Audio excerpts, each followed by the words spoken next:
오늘 주신 말씀은 신명기 16장 9절부터 12절 모든 과정을 감사하라. 같이 읽으시겠습니다. 시작. 7주를 셀지니 곡식의 낫을 대는 첫날부터 7주를 세어 내 하나님 여호와 앞에 77절을 지키되 내 하나님 여호와께서 내게 주신 내 힘을 헤아려 자원하는 예물을 드리고 너와 내 자녀와 노비와 내 성중에 있는 레위인과 및 너희 중에 있는 객과 고아와 과부가 함께 내 하나님 여호와께서 자기의 이름을 두시려고 택한 곳에서 내 하나님 여호와 앞에 즐거워할지니라.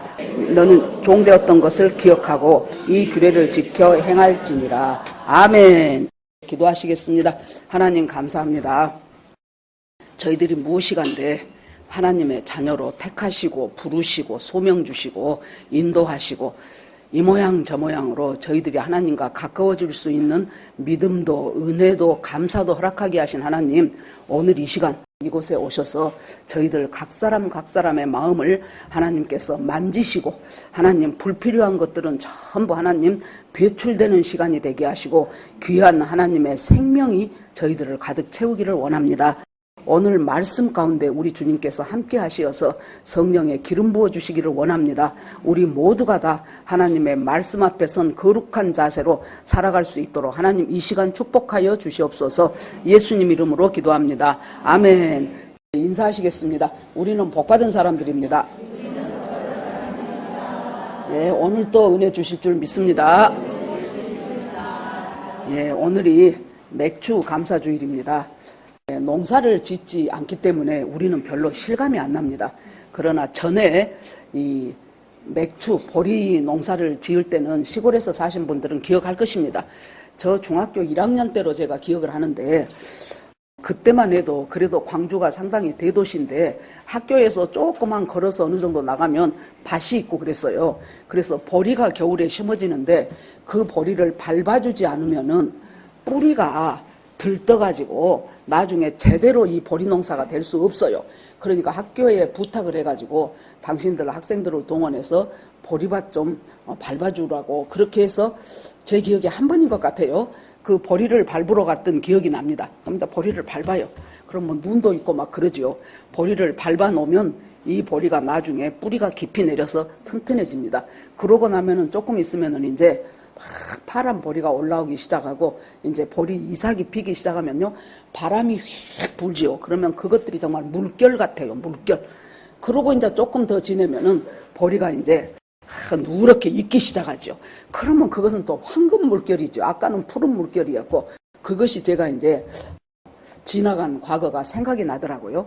그런데 하나님께서 오늘 여기 보니까 자, 맥주절을 지키라. 같이 한번 읽어주실래요? 시작. 맥주절을 지키라. 이는 내가 수고하여 밭에 뿌린 것에 첫 열매를 거둠이니라. 아멘. 출애굽기 23장 16절에 맥주절을 지키라. 이건 하나님의 명이지요. 지키다라는 말이 히브리어로 핫사라는 단어인데 이 말은 제자리에 두다라는 말이에요. 그러니까 맥주절을 지킴으로써 하나님의 마음과 하나님의 뜻을 둬야 될 곳에 두라는 말이에요, 우리한테. 그래서 굉장히 중요한 절기라고 볼 수가 있습니다. 절기를 히브리어로 모에드라 그럽니다. 이 모에드, 절기들 하면은 말씀 많이 들어서 알겠지만은 임이 붙으면은 복수가 돼요. 그러니까 절기들 그러면 모에딤이 됩니다. 근데 이 모에드라는 말이 절기임과 동시에 또 무슨 뜻이 있냐 그러면은 리허설이라는 뜻이 있어요. 여러분 리허설 총연습이잖아요. 옛날에 제가 초등학교 다닐 때 운동회가 그때 행사 중에서 제일 큰 행사가 아니었을까 싶어요. 운동회를 놔두고 한 이틀 전에 총연습을 해요. 그러면 운동회 때하고 똑같은 복장을 입고 순서도 똑같이 해서 몇 시부터 몇 시까지 점심 먹고 그 다음부터 오후에는 무슨 5학년 2반에 뭐 마스게임이 있고 그 다음에 6학년들 서로 뭐가 있고 그러고 이제 맨 마지막에 이제 이어달리기가 있고 이제 그렇게 하면서 이제 점수판 해가지고 천군 백군 해서 이제 점수들 나오고 똑같이 시작을 해요. 총연습이. 왜 그렇습니까? 본래 해야 될 그 행사에 착오가 없도록 하기 위해서 본래 해야 될 그 본 행사에 어떤 착오나 어떤 잘못된 것이 없도록 그대로 똑같이 하는 것이 리허설이고 총연습이에요. 우리 뭐 텔레비전에서 무슨 뭐 불후의 명곡 나온다면은 그 리허설 때 그대로 합니다. 그 복장, 앞으로 입을 복장, 그 의상 전부 다 준비해갖고 전부 동원해서 그대로 합니다. 그래서 연극 같은 것을 보면은 여기에서 연극 배우가 뒤로 돌아서, 우리가 볼 때는 그냥 뒤로 돌아서 저리 갔나 보다 하는데 자기들은 뒤로 돌아서 몇 걸음을 가서 그곳에서 왼쪽으로 엎드리고 이런 것까지도 전부 다 아주 철두철미하게 한다는 얘기입니다. 그러면은 도대체 이 절기는 하나님이 지키라고 하면서 무엇을 총연습하는가? 무엇을 리허설하는가? 그러면은 이스라엘 백성한테 주면서 이스라엘의 절기라고 하지 않고 뭐라고 해요? 여호와의 절기다 그래요. 이것이 여호와의 절기라는 거예요. 그러면 하나님께서 이 절기를 통해서 뭔가 하실 일이 있고 뭔가 가르치실 것이 있고 뭔가 우리에게 주실 축복이 있다는 얘기입니다. 그러면은 이제 이 절기가 봄절기, 가을절기로 나눠져요. 그러면 절기의 맨 시작은 누가 뭐라 해도 6월절부터 시작을 합니다. 자, 이스라엘 백성이 애굽에서 지금 전부 노예로 살고 있습니다. 하나님께서 모세를 통해서 내 백성을 인도해라 해서 10가지의 재앙을 애굽에 부리는데도 파라오가 절대로 말 안 듣죠. 그러니까 하나님께서 모세에게 마지막 재앙 하나가 더 있다. 그때에야 비로소 바로가 너희들을 끌어내 주리라. 그렇게 얘기를 합니다. 그 마지막 재앙 우리가 다 알다시피 양 한 마리씩을 잡아라. 한 가정에 한 마리씩 잡아가지고 그 양피를 문설주와 문인방에 발라라. 그러면은 하나님의 천사들이, 하나님의 명을 행하는 천사들이 지내가면서 피가 발라진 집은 그냥 넘어가요. 패스 오버하고, 피가 안 발라진 애굽의 가정들은 장자가 다 죽는다는 거예요. 그러니까 기준은 다른 거 없어요. 이스라엘 백성이라고 해서 더 악하고 불량하게 살지 않았을 것이고, 애굽 백성이라고 해서 뭐 그 중에 착한 사람 없었겠습니까? 그것은 전혀 기준이 되지 않고 그 집 문에 양의 피가 발라졌는가 안 발라졌는가가 기준이라는 거예요. 그러면 이때 양의 피가 발라진 이스라엘 백성은 장자가 죽지 않았어요. 그러니까 장자라는 것은 대표를 의미합니다. 그래서 이스라엘 백성들은 죽지 않고 건너왔다는 거예요. 애굽 백성들은 피가 안 발라졌었기 때문에 장자가 다 죽었다는 얘기죠. 그렇게 해서 이 사람이 건너옵니다. 이것은 그러면 무엇을 주님이 가르쳐주기 위해서, 그때 하나님이 뭐라 그래요? 그러면 너희들은 이 놀라운 구원을 얻은 이 달을 그 해의 첫 달로 잡으라는 거예요. 그 전에 달려가고 달라요. 그 해의 첫 달로 잡아갖고 기념을 삼아가지고 그때 너희들이 나오면서 그 나왔던 정말로 패스 오버돼서, 여러분들 그때 나올 때 이스라엘 사람들이 자기들이 무슨 자격이 있었겠습니까? 무슨 자기들이 큰 공로가 있었겠습니까? 그냥 피 보고 넘어준 거예요. 피 보고, 피 하나 보고. 그러니까 우리의 구원이 뭐예요? 어린 양의 피 보고 우리를 구원시킨 거예요.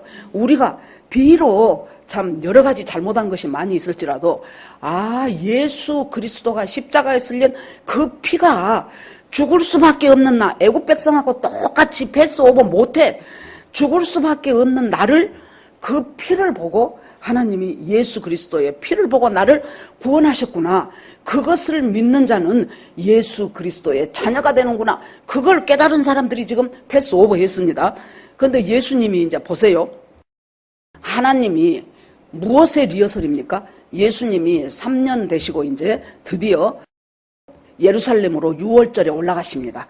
6월절에 올라가셔가지고 십자가에 달려 죽으셔요. 그때가 뭐예요? 6월절 행사를 위해서 보통 때는 예루살렘의 인구가 한 60만 정도 되었다고 합니다. 그때. 그런데 이 절기가 되면 하나님이 3번의 절기는 20살 이상 된 남자들은 반드시 예루살렘에 와서 성전을 중심으로 예배를 드리라고 했기 때문에 그때는 산지 사방에서 사람들이 몰려와서 보통 한 200만이 넘는 수가 예루살렘에 바글바글 했다는 소리입니다. 그때 예수님이 이제 예루살렘으로 들어가시고 이 6월절에 십자가에 죽기 위해서, 그래서 6월절 양 담는 딱 그 시간, 이 6월절 양을 얼마나 잡겠습니까? 그 많은 사람들을 위해서 양을 잡는 그 시간에 예수님은 어린 양으로 십자가에서 죽으신 시간이에요. 그래서 한마디로 말해서 예수 그리스도는 우리의 죄를 위해서 문설주와 문인방에 피 바른 것처럼 우리들의 심령에, 우리들의 인격에, 우리들의 삶에 피를 바르시기 위해서 예수님이 십자가에서 대속하시고 대가를 지불하시고 자기의 몸을, 여러분, 그 양이 피가 발라지려면은 양이 죽어야 피가 발라질 것 아닙니까? 가만히 있는데 피 짜서 수혈해서 할 것은 아니고, 그래서 그런 것처럼 양 한 마리가 그 가족을 위해서 죽어야 했던 것처럼 우리의 죄를 위해서 예수 그리스도가 죽어야 했고, 그 피가 내 심령에 발라진 것을 믿는 사람이 하나님의 자녀라고 주님이 아시는 거예요. 그래서 그것을 패스오버에서 유월절, 그러니까 너희들은 계속해서 유월절을 지키라는 거예요. 1월 14일이에요. 유월절을 지켰어요. 이 밤이 지남과 동시에 무교절을 지키라는 거예요. 하나님이 무교절, 없을 무자, 누룩교자, 떡병자, 그래요.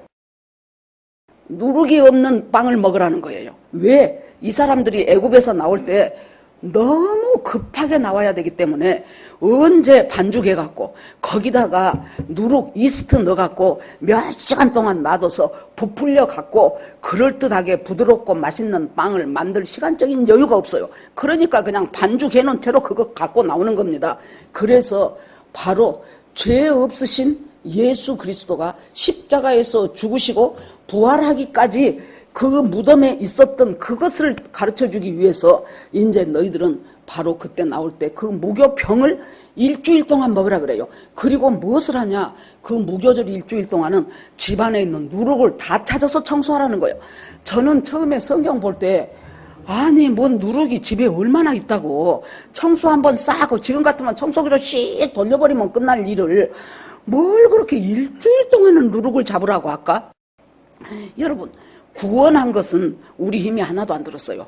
예수님이 십자가에서 죽으시고 우리가 옆에서 오단자락 옆구리에 뭐 하나 들어준 적 없어요. 전부 예수님 혼자 100% 주님 홀로 이루신 구원이에요.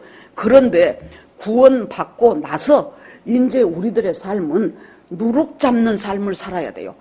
7일이라는 것은 꼭 하루 이틀에서 7일이 아니고 우리들이 살아가는 모든 생애 동안 우리는 원칙적으로 우리는 본질적인 죄악의 자녀이기 때문에 발을 땅에 딛고 살아가는 사람은 자기가 의식하지 않아도 죄 쪽으로 우리는 자꾸 마음이 쓰이는 거예요.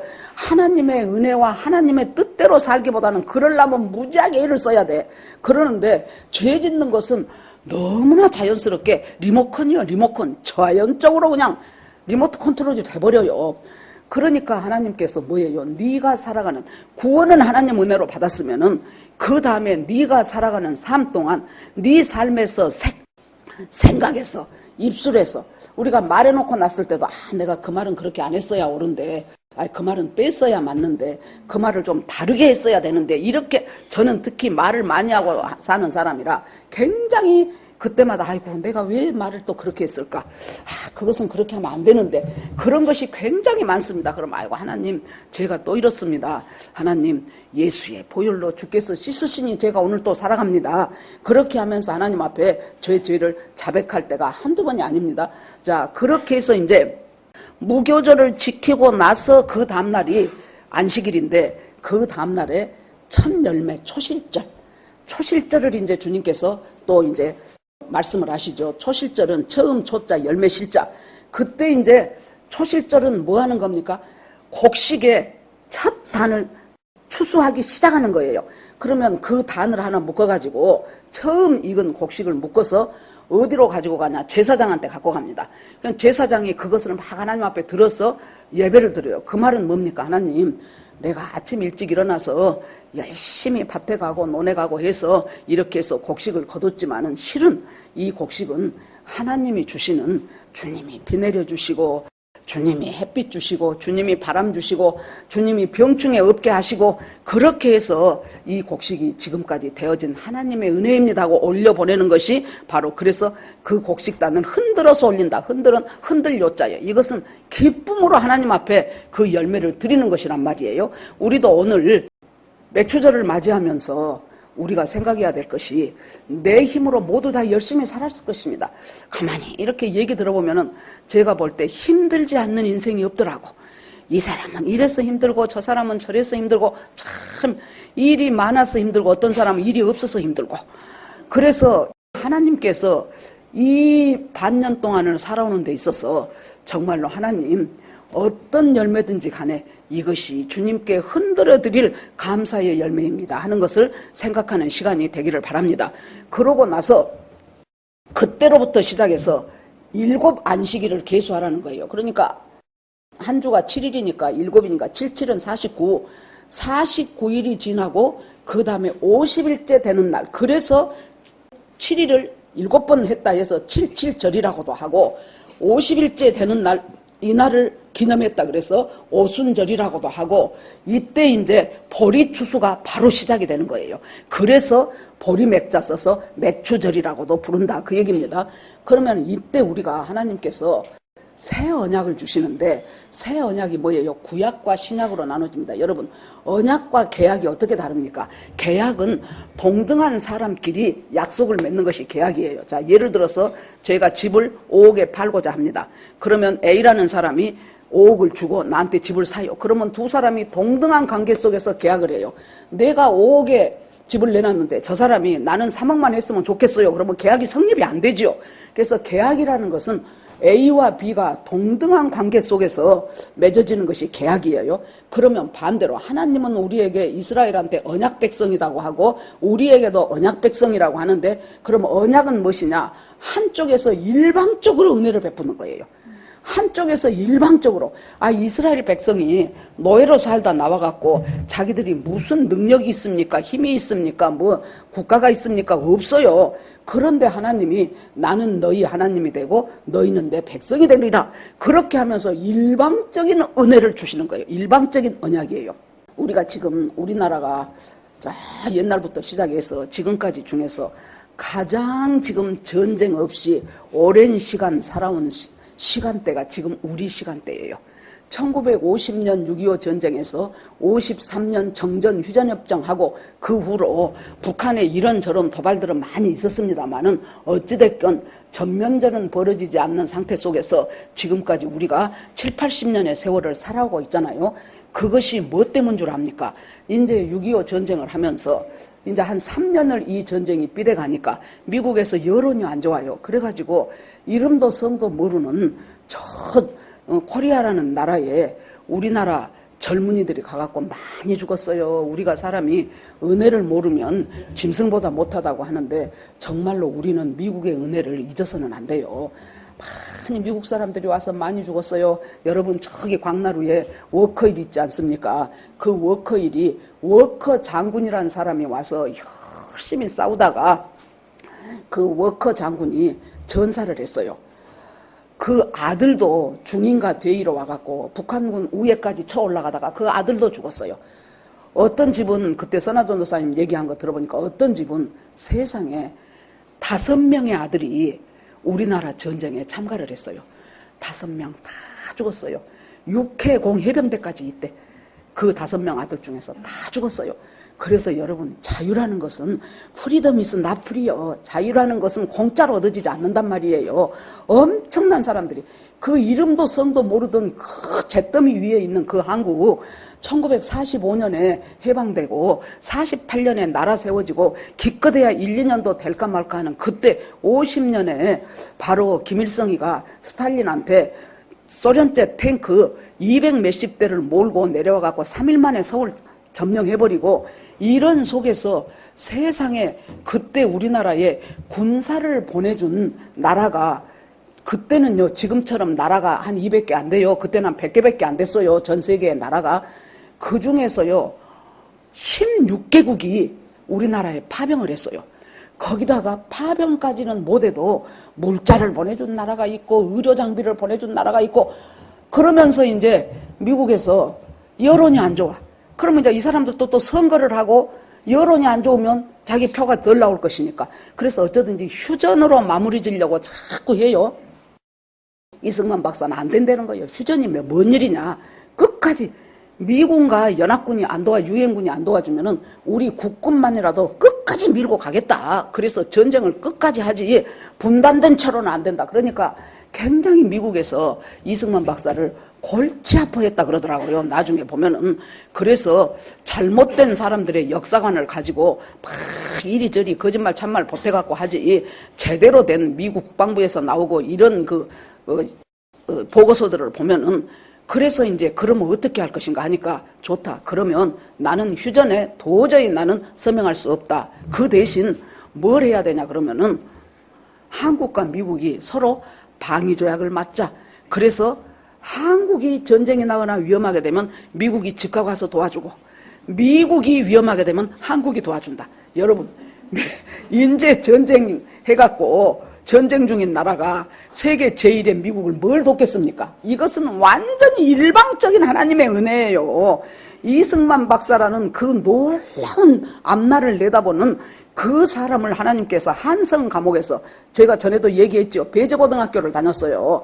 배제고등학교가 배제학당을 다녔는데 거기가 선교사들이 세운 데예요. 그러니까 이승만 박사가 내가 이 세계를 보니 앞으로는 미국 중심으로 돌아간다. 그렇다면 영어를 배워야 되겠구나. 어디 가서 배웁니까? 그래서 배제학당에서 영어를 배웠는데 나중에 졸업할 때 영어로 연설을 할 정도로 이 사람이 굉장히 탁월했어요. 아시다시피 프린스턴에서 박사 받고 그 다음에 또 어디에서 못 받고 막 그것을 전부 해갖고 3년 안에 다 끝내버린 사람이에요.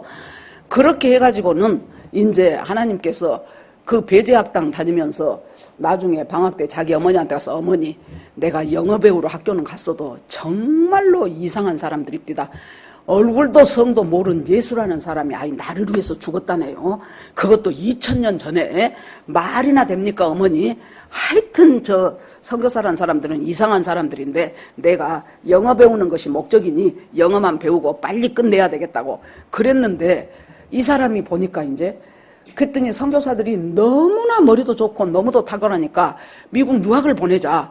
그래도 그는 가서 딱 보니까 우리나라의 문제점이 뭔가 하니까, 이 능력이 있든지 없든지 제가 아버지가 왕이면은 그 다음 자식들 중에서 또 왕이 되고 또 자식 중에서 왕이 되고 그렇게 해갖고 이것이 나라가 엉망진창이요.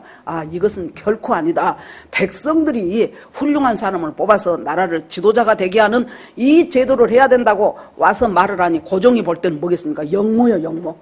자기를 끌어내리고 훌륭한 사람 지도자로 세우자니, 왕이 볼 때는 저거 영모. 그래가지고 한성 감옥에 갖고 우리 여러분 춘향전 보면은 욕할 수가 앉았잖아요. 그 나무로 구멍만 뻥 뚫어갖고 거기에 앉았으니까 움직일 수가 없잖아요.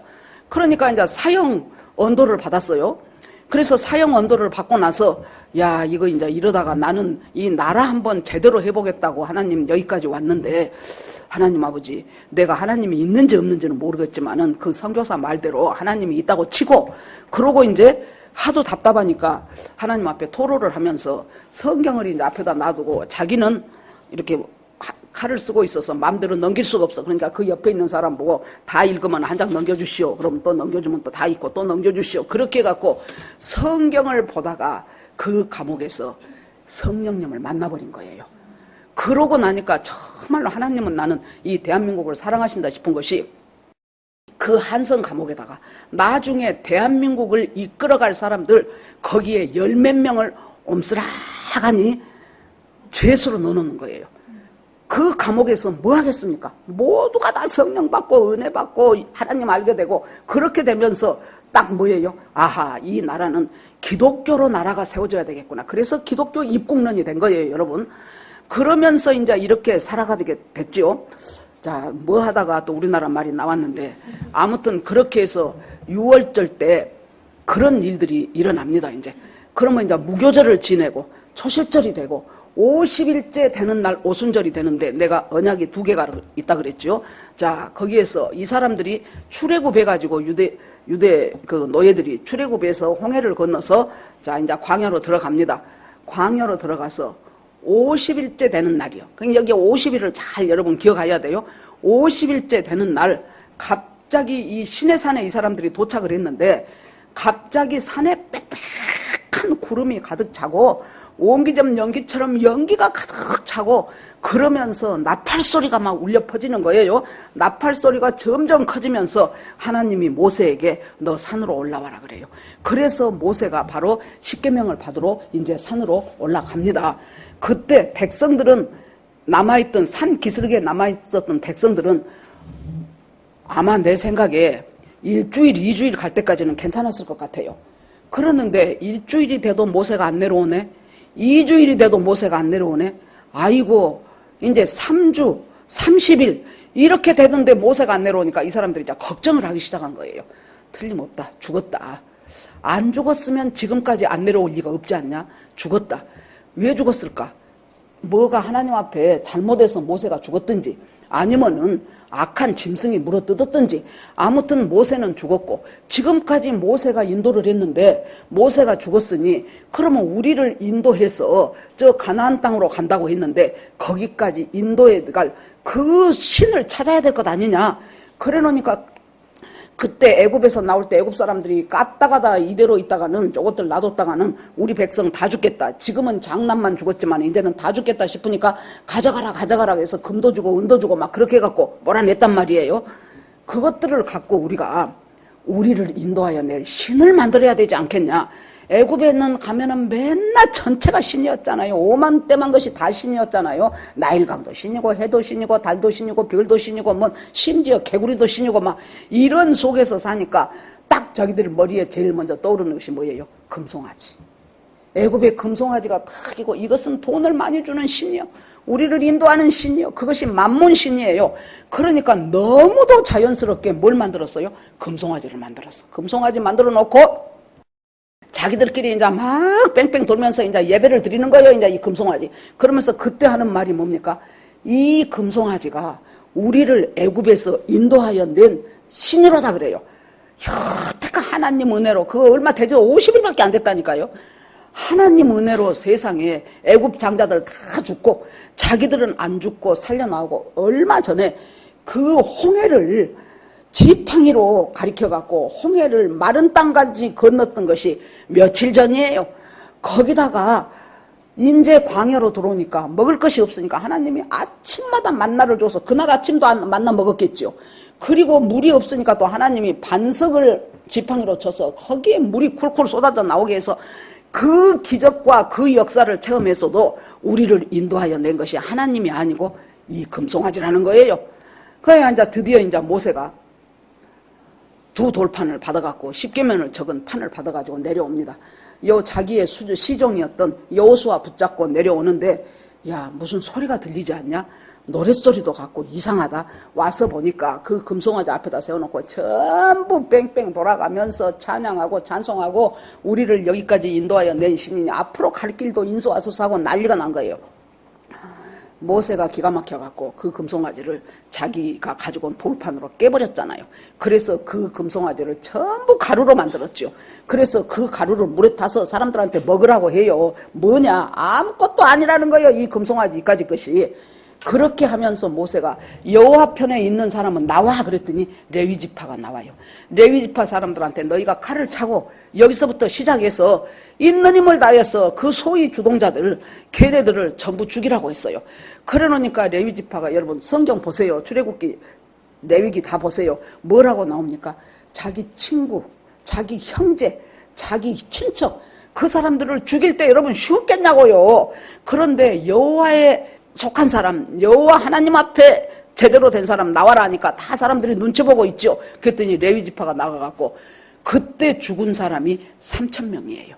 그러면 여러분 생각해 봅시다. 지금 모세가 갖고 있는 것은 십계명이었죠. 율법이라는 잣대로 우리 인간을 대보면 이 3,000명은 지금 대표예요.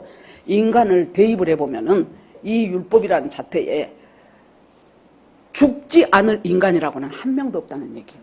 율법의 잣대로 우리를 재면 죽을 수밖에 없는 것이 우리 인간이라는 거예요. 그랬는데 그래서 다시 올라오라고 해갖고 그때 다시 하나님이 돌판에 새겨준 것이 바로 모세의 율법이고 십계명이었죠. 자, 이때 이제 구약에서는 이 50일째 되는 날 여호와의 십계명을 받았어요. 자, 신약에서는 50일째 되는 날이 뭡니까? 예수님 죽으시고 부활하시고 승천하시고 그러면서 제자들이 뭘 묻습니까? 예수님, 이제 예수님이 부활까지 하셨지 않습니까? 정말로 하나님의 아들로 입증되셨으니 그러면 우리가 이제 저 로마라는 나라의 속국에서 저 압제에서 벗어나게 하실 것이 이때입니까? 그렇게 묻지요. 그러니까 예수님이 있다가 때와 기한은 너희 알 바 아니요. 성령이 임하면 너희가 권능을 받고 온 예루살렘과 유대와 사마리아와 땅끝까지는 내 증인이 될 것이다. 그렇게 말씀을 하시고 나서 아버지의 약속한 것이 내려올 때까지 예루살렘을 떠나지 말아라. 이스라엘 백성들은 그 말이 뭔 말인 줄 안다 그랬죠. 6월절이 딱 되면 어쩐다 그랬어요. 6월절 딱 지내고 나서 아버지가 전부 떡을, 그 무교병 딱딱한 그 떡을 자식들한테 떼줘. 그러고 나서 그것을 맞자라고 한다 그랬어요. 그걸 떼주면서 한 조각 딱 숨겨서 아버지가 어디다 놔둬. 그래갖고 이거 찾아라 그래요. 그러면 애들이 막 해갖고 이제 결국 막 힌트도 주고 해갖고 찾아. 그러면은 이제 아버지가 뭐라 그래요? 이제 오순절이 올 때 내가 너희한테 선물을 줄게 그래요. 그래 놓으니까 그 말이 너희들이 오순절 될 때까지 예루살렘을 떠나지 말고 기다리고 있어라. 그러면 하나님의 선물이 올 것이다. 아버지의 선물이 올 것이다. 그것을 얘기하는 거예요. 그러니까 이 사람들이 지금 마가의 다락방에 120명이 모여가지고 날마다 하나님 앞에 기도하기를 오로지 힘쓰니라 그랬어요. 기도하고 기도만 했을까요? 아마 일어나서 예수님의 제자 중에 한 사람이 일어나서 나는 그때 실은 예수님이 기껏해야 선지자로만 알았다. 그러는데 세상에 부활하고 승천하신 예수를 보고 그때야 비로소 이 예수님이 정말로 나는 생명의 떡이다 했던 그것이 내가 실감이 나더라 그랬겠죠. 그랬더니 또 하나는 일어나서 뭐라 그랬겠어요? 나는 유다가 그렇게 불량하고 시커먼 놈인 줄 몰랐다. 그냥 저것이 돈만 좋아하는 줄 알고 회계집사 하면서 돈만 먹으려고 하는 애인 줄 알았더니 나중에 보니까 예수님 팔아먹고 세상에 가갖고 그렇게 된 줄 우리가 어떻게 알았겠냐. 뭐 이제 이렇게 하면서 막 더 그냥 그 속에서 기도하고 찬송하고 예수님 찬미하고 이렇게 이제 드디어 오순절까지 한 10여일이 지나갔어요. 오순절이 이르고 나니까 급하고 강한 바람 같은 것이 하늘에서 내려왔다 그랬죠. 그래갖고 성령이 여기에 있는 120명한테 성령이 가득 임해버린 거예요. 그러니까 이 사람들이 뭘 하기 시작해요? 난곳 방언으로 방언을 하기 시작하는 거예요. 방언을 하기 시작하면서 기도가 충만해지고 풍성해졌어요. 그런데 그때가 또 오순절이잖아요. 그러니까 이스라엘의 3대 절기 중에 하나죠. 그러니까 또 온갖 많은 사람들이 또 바글바글 모였어요. 그럴 때 베드로가 일어나서 하나님의 큰일, 하나님의 큰일이 뭐예요? 바로 하나님께서 인간을 구원하시려고 성자 예수가 이 땅에 오시고 이 땅에 오신 예수가 십자가에서 죽으시고 우리를 대신해서 대가를 지불해서 우리에게 새로운 영생을 주시고 그렇게 했는데 너희들이 모르고 예수를 죽였도다. 그랬더니 거기에 많은 사람들이 베드로와 제자들을 향해서 형제들아 우리가 어찌할꼬. 그 말을 듣고 나니까 그러면 우리가 어떻게 해서 살아갈 길이 있냐. 우리가 어찌할꼬. 그랬더니 주 예수를 믿어라. 너희들이 회개하고 죄사함 받고 예수 그리스도를 영접해라. 그러면 너희에게 유쾌하게 되는 날 이르리라. 그랬더니요. 거기에서 3,000명이 그날 어떻게 됩니까? 일어나서 회개하고 죄사함 받고 세례 받고 예수 믿는 일이 일어났어요. 자, 여기 봅시다. 아까 구약에서 시내산 밑에서 금송아지 섬기던 사람들 몇 명 죽었어요? 3,000명. 율법 아래에 있어서 모든 인간은 다 죽을 수밖에 없는 죄인이요. 자, 신약에 와서 예수 그리스도의 십자가 보혈을 믿고 예수 그리스도의 자녀가 된 사람이 몇 명? 3,000명. 죽을 수밖에 없는 인간이 예수 그리스도의 십자가 피로 살 수밖에 없는 인간이 되는 거예요. 그것이 지금 이 언약 백성이에요. 이 언약. 그렇게 되면서 이제 그러면 왜 보리인가? 왜 보리인가? 여러분, 이 보리는요. 요한복음 6장 오병이어 사건 있죠. 오병이어에 이제 사람들이 많이 모였는데 점점 오후가 짙어져도 깊어져도 먹을 것이 없네. 그러니까 이제 다 아시다시피 저 사람들을 어떻게 할까? 그러니까 너희가 먹을 것을 주어라. 아이고 세상에 200데나리온이 있어도 모자라겠습니다. 어떻게 이 많은 사람한테 이 광야에서 먹을 것을 줍니까? 그랬더니 안드레가 도시락 하나 갖고 오지요. 그 도시락이 뭐예요? 떡 5조가리하고 생선 토막 2개였죠. 이 떡 5개, 이 떡이 뭔 떡일까요? 보리떡. 보리떡. 왜 보리떡입니까? 제일 가난하고 제일 서민이고 볼품도 없고 모양도 없고 맛도 없는 떡이 보리떡이란 말이에요. 그러니까 예수님은 이사야 53장에 보면은 어째요? 마른 땅에서 나온 연한 줄기같이 볼품이 하나도 없어. 예수님은 학벌이 좋습니까? 문벌이 있습니까? 집안이 있습니까? 그것도 갈릴리 출신, 갈릴리 안 알아줬어요. 갈릴리 출신에서 목수의 아들로 아무 볼품도 무엇으로 오신 것이에요? 보리떡으로 오셨다니까. 보리떡 같은. 그러면서 예수님이 뭐라 그래요? 나는 너희들에게 영원한 생명을 주는 생명의 떡이다. 나는 하늘로서 내려온 떡이니라 그러죠. 그래서 지금 이 6월절에 보리배기를 시작하고 이 보리추수가 이루어지고 보리떡을 나눠주고 이런 것들이 지금 엄청난 역사 속에서 모든 흘러가는 과정 속에서 초림은, 예수님의 초림은 봄절기에 이루어졌어요. 이미 역사적으로 이루어졌어요. 그러면 이제 재림이 남았네. 그러면 가을 절기가 있어요. 이스라엘은. 이 절기가 왜 하나님이 너희의 절기라고 하지 않고 나의 절기라고 했냐 그 말이에요. 바로 성부, 성자, 성령, 바로 곧 예수 그리스도가 어떻게 우리를 구원하는가 하는 것을 이 절기를 통해서 주님이 보여주는 거예요. 봄절기를 통해서는 예수 그리스도의 죽으심, 그 다음에 무덤에 있다가 살아나신 부활, 부활을 3일째 뭐라고 합니까? 부활에 잠자는 자들의 첫 열매가 되셨도다 그랬어요. 고린도전서 15장에. 예수님의 부활은 죽은 자들이 다시 살아나는 첫 열매로 샘플로 보여준 것이에요. 그러면 어째요? 그를 따라가는 우리 역시 주 안에서 부활할 것을 미리 지금 보여주고 있는 것이라는 것이죠. 그렇게 해서 부활을 보여주시고 그리고 나서 예수님 승천하시고 드디어 이 사람들에게 성령이 임하면서 이 사람들이 전부 예수 믿고 아까 3,000명이 구원받으면서 무엇이 생겼습니까? 교회라는 것이 생기게 됐어요. 그래서 이방인인 우리들한테까지 복음이 오게 됐죠. 자, 이제 가을 절기를 가면은 7월 1일 당신들 이스라엘 달력으로 7월이니까 우리로 하면 9월쯤이나 됩니다. 그 7월 1일에 나팔절입니다. 나팔절은 전에도 여러 번 말씀드렸지만은 정확한 시작을 알릴 수가 없어. 왜? 달이 떠야 돼. 달이. 7월 1일에 초승달이겠죠. 달이 뜨는데 여러분 뭐 비가 온다든가 아니면은 뭐 구름이 낀다든가 그러면 달 뜨는 시간이 다를 것 아닙니까? 그러니까 두 군데다가 달이 언제 뜬가 사람을 보내놔요.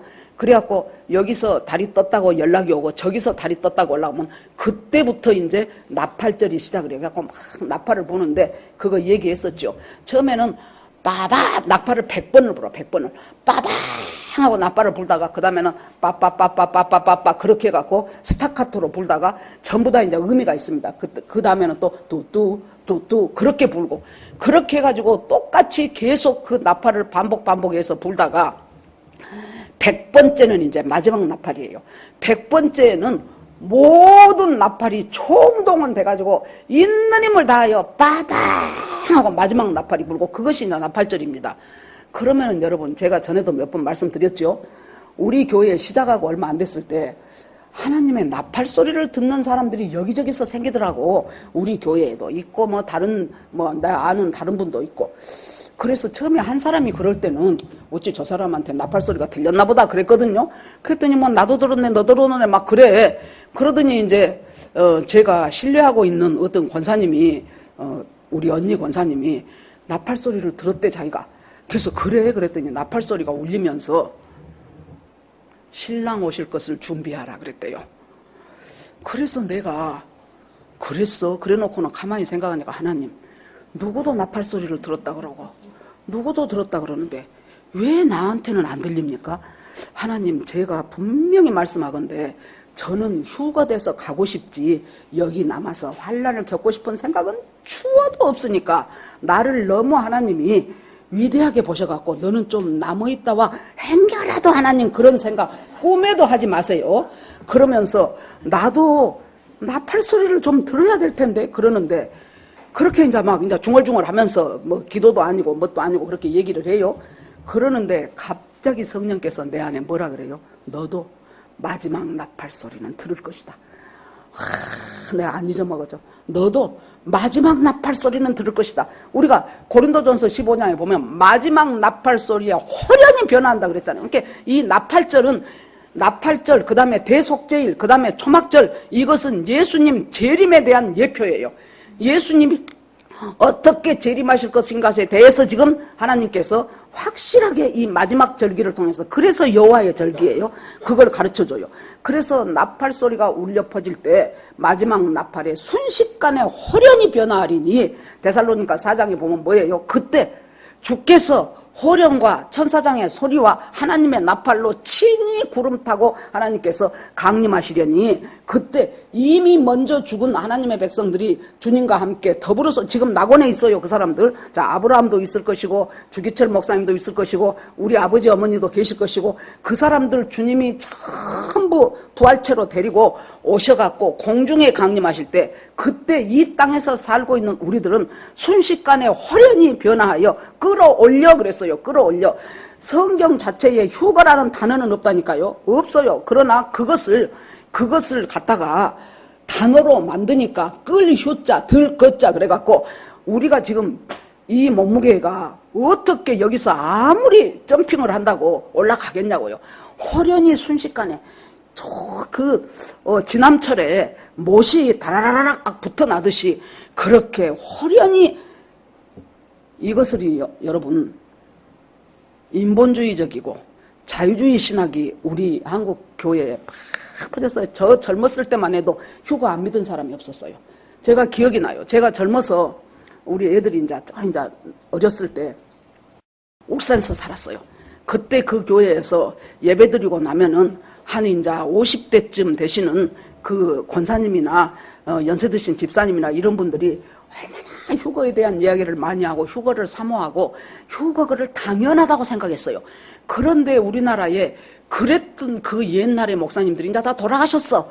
그러고 나니까 미국이나 유럽에서 자유주의 신학, 인본주의 신학을 배운 사람들이 말도 안 되네. 어떻게 휴거가 있어? 여러분 그랬다 그랬죠? 그 김요성 목사님이라고 유명하신 분, 그분이 이제 중국에 가서 그 나환자들 치료하시고 그 사람들에게 복음을 전했던 아주 훌륭하신 분이 있어요.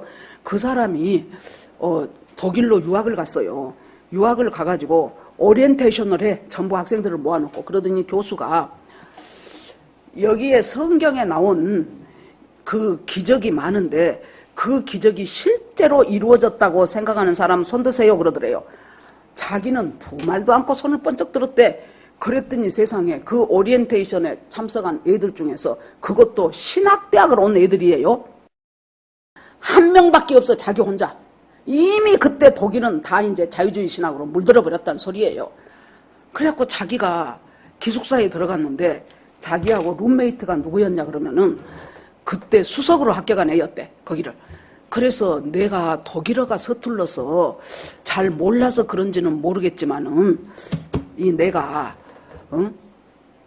분명히 교수가 그렇게 말했지 않냐, 했대. 그런데 너는 왜 그러면 손 안 들었냐 그랬더니 자기는 안 믿으니까 안 들었대. 그러면 그것도 안 믿은 사람이 어떻게 신학대학을 왔냐 그랬더니 직업이 좋잖아 그러더래요.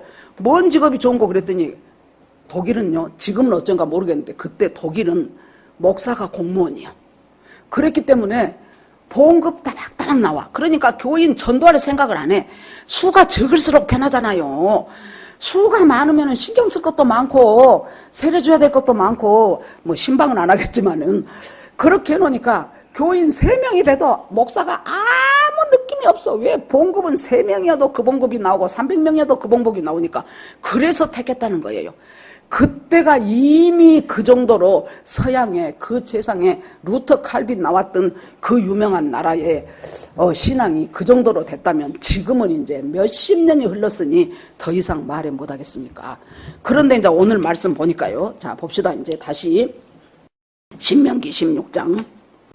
자, 여기에서 이제 하나씩 주님께서 말씀을 하시면서 그렇게 해서 6월절을 하고 나서 그 다음에 10절에 보니까 하나님께서 너에게 복을 주신 대로 내 힘을 해하여 자원하는 예물을 드리라. 이제 구체적으로 맥추절에 대한 것은 저희들이 이제 지금까지 이해를 했어요. 그러면 구체적으로 이 맥추절에 무엇을 해야 될 것인가? 첫째, 네가 너에게 복을 주신 대로 그 복을 회하려 보라는 거예요. 그렇게 해가지고 자원하는 예물을 드리고, 지금으로 하면은 교회에다 헌금도 하고 자원하는 예물을 드리고, 그것에서 끝난 것이 아니고 11절 너와 네 자녀와 노비와 네 성중에 있는 레위인과 그 주신 복을 갖다가 그 복을 나만 좋아하지 말고 너와 네 자녀와 노비, 레위인, 그 다음에 안에 있는 나그네, 고아, 과부 이런 사람들과 함께 즐거워하라는 거예요. 함께. 그러니까 출애굽기 23절에 보니까 거기 또 무슨 말씀이 나오냐 그러면은 너희들이 농사를 추수를 할 때, 이 보리를 추수를 할 때, 자, 밭이 이제 지금 이렇게 내 몸 반듯하다고 쳐요. 그러면 내 귀퉁이를 추수를 하지 말라는 거예요. 그러면 뭔만 하라는 거예요? 가운데 동그랗게 가운데만 추수를 하라는 거예요. 내 귀퉁이는 그러면 왜 하지 말하냐? 고아나 과부나 나그네나 가난한 사람을 위해서 그 사람들 몫이라는 거예요. 그러면 우리가 이 성경을 보면서 깨달아지는 것이 뭐예요? 내가 얼마만에 수입이 되었든지 간에 그 수입 속에는 무엇도 있다 그 말이에요. 내가 내 귀퉁이 띄어놔야 될 사람이 있다는 얘기다 그 말이에요. 그러고 나서 또 뭐라 그래요? 이삭 죽게 하지 말아라. 여러분 옛날에 농사 지으신 분들은 가면서 보면 진짜 드르륵 하고 막 낫으로 치고 가지요. 그렇게 했는데 뒤에 이삭이 많이 떨어져요. 룻기도 보세요. 룻하고 나오미가 뭐 먹고 삽니까? 이삭 주워 갖고 먹고 살잖아요. 그 이삭, 고아와 과부와 나그네 몫이니까 그것 다시 되돌아와서 또 싸그리 주워갖고 가지 말라는 거예요. 비록 농사 지었어도. 하나님이 그 사람들 몫을 생각해서 네 농사를 잘 되게 했다 그 말이지요. 그래 놓으니까 하나님께서 이 맥주절은 여러분들은 그러면 오늘부터 시작해서 한 일주일 동안만이라도 다 눈 감고 생각해 보면서 정말로 경제적으로 힘든 내 이웃의 그 누구를 생각을 해보셔요. 아, 그 사람이 참 힘들지. 액수는 하나님이 뭐라고 안 합니다. 나는 죽었다고 해야 한 5만 원 정도밖에 여유가 없어. 그러면 그 5만 원 주시면 돼요. 그러면 하나님이 거기에 축복을 하셔요. 나는 그래도 조금 이번에 돈이 많이 들어왔는데 나는 한 20만 원 정도를 뭐 10만 원씩 두 사람한테 주든지 아니면은 누가 심히 어렵다고 하니 그 사람한테 내가 20만 원을 보내든지 그래야 되겠다라고 생각하고 구체적으로 첫째는 내가 즐거워야 남한테도 즐거움이 가거든요. 그러니까 이 절기는 잔치요, 잔치. 이 잔치의 결론은 무엇입니까? 나중에 계시록에 어린 양 되시는 예수 그리스도와 그를 사랑하는 그의 신부의 혼인잔치로 결판이 납니다. 그렇기 때문에 혼인은 즐거운 것이잖아요. 그래서 그 즐거움을 누구랑 같이 나눠요? 고아와 과부와 객가. 이 사람들을 왜 주님이 말했을까요? 사회보장제도가 없던 시절이에요. 거기다가 옛날 우리나라 속담에 소도 언덕이 있어야 비빈다 그랬어요. 옛날에 소가 비빌려면은 언덕이 있어야 비벼. 뭐예요? 뭔가 그래도 이 사람을 보충 이렇게 좀 해줄 수 있는 뭔가가 있어야 되는데 고아와 과부와 나그네와 이 사람들은 그 사람들이 비벼갈 언덕이 전혀 없는 인권의 사각지대, 경제 사각지대에 산 사람들이에요. 그러니까 그 사람들을 주님이 뭐라 그랬어요? 너희들이 살아있는 동안 가난한 사람은 항상 네 곁에 있다는 거예요. 어떤 식으로 여러분 보세요. 가난한 사람 없이 똑같이 삽시다 해갖고 지금 북한은 어째요? 전부 다 가난한 거지를 만들어 놨잖아요. 여러분 아주 극상위천에 있는 0.1% 빼놓고 그 사람들을 무지하게 탈북해버렸어요. 지금은 탈북을요 어떻게 압록강 두만강 그쪽으로 못 가게 쳐놔갖고 하다못해 쥐새끼 한 마리라도 무엇이 움직이는 것이 싫다면은 그전에는 잡아갖고 와서 고문하고 너 왜 중국으로 넘어가려고 했어 했는데 지금은 무조건 사살이요. 무조건 사살. 그래 놓으니까 넘어가는 사람이 없으니까 이번에 뭐 DMZ 넘어서 누가 하나 왔다 대요. 나 요새 뉴스를 잘 안 봐서 잘 몰라요. 아무튼 어찌 됐든지 간에 여러분 보세요. 모두가 평등하게 잘 사는 나라 만들자 해가지고 자 좋네 해갖고는 그때 여러분 뭐 이제 뭐 15만 원씩 나눠주고 뭐 조금 있으면 뭔 돈 하나 주고 뭐 아이고 또 이제 몇 천만 원 이상씩은 또 전부 다 빚 갚아준다 그러고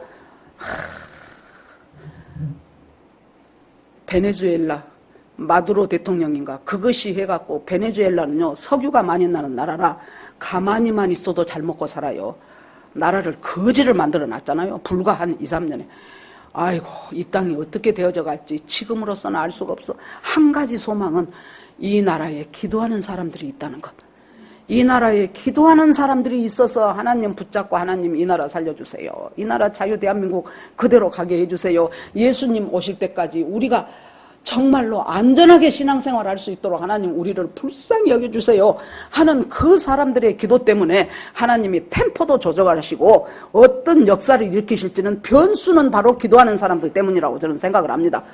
그렇게 해가지고 이렇게 엉망진창인데 여러분, 우리 인간은 똑같은 부모가 낳았어도 얼마나 성격이 애들이 다릅니까? 취미도 다르고 취향도 달라요. 그런데 어떻게 모두가 똑같이 공평한 삶은, 그것은 그럴듯한 사탄이 만들어 놓은 공산주의의 이론이에요. 제가 맨날 그 얘기 했지요. 코넬 대학에 오바마 때 오바마가 우리나라 경제는 상도 없애버리고 하도 없애버리고 평균하니 그런 경제가 되기를 원한다고. 그러니까 뭐 그거 괜찮네, 들어보면 그러잖아요. 그랬더니 연세 드신 교수가 그것은 말이 안 된다. 지금 오바마의 경제정책은 그런 식으로 하다 보면은 실패할 수밖에 없다 그랬어요. 그래 놓으니까 학생들이, 아니 교수님, 코넬대는 지금 아이비리그에서 명문이잖아요. 교수님, 아니 그것이 좋은 경제정책인데 어째서 그것을 안 좋다고 합니까? 그래요. 그랬더니 교수님이, 그래? 그러면 우리가 한번 실질적으로 실험을 해보자. 자, 이제 1년에 한 학기에 3번 지금 시험을 쳐요. 그러면 그 3번을 전부가 다 평균을 내가지고 그 평균을 다 학점으로 주겠다. 그러니까 좋습니다 그랬어요. 첫 번째 시험 볼 때는 모두가 B뿔이 나왔어.